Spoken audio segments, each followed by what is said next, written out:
Well, you know, when I was a kid, my mom would take us to the library every summer. We had to get our books every week and read them. And I just read for entertainment. It didn't really cross my mind that it was something I was supposed to do to better myself. You know, I just was reading mysteries, and there was a series that Alfred Hitchcock actually did, a kids mystery series. I thought he had written them, but I think he just sort of was the umbrella over them.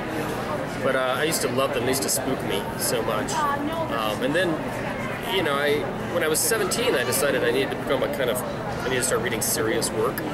So I went in, the librarian, who had been my librarian for, you know, since I was little, I went up to her and I said, I need to start reading serious fiction. Can you help me out with that? She said, yeah, it's over there. She pointed to a shelf about as big as this table, which I don't know if you can see in the video, over the fire exit. And it said classics on it. It was all Faulkner and J.D. Salinger. Those are the classics. Well, it just, you know, there's the amount of options that you had. And I'm from a town with no bookstore. So there would have been no option. There would have been no option for books except for the library. The library was pretty much everything for my reading. What town are you from? I'm a town called Fordyce, Arkansas. It's a little town in South Arkansas. Oh, okay. Yeah. So, you may have alluded to it earlier, but did you have a favorite librarian? You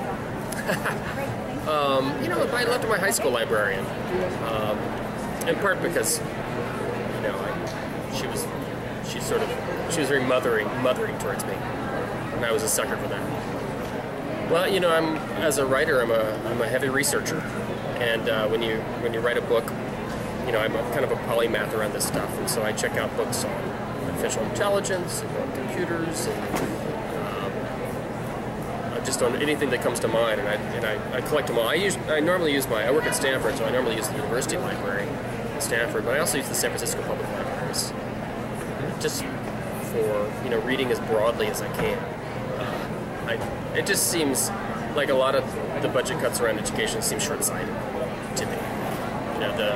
You know, you hear Ray Bradbury, our dearly departed Ray Bradbury, talk about how libraries formed him and how that's, as a kid in the Depression, that's how he got his education. Do you think that option needs to be there?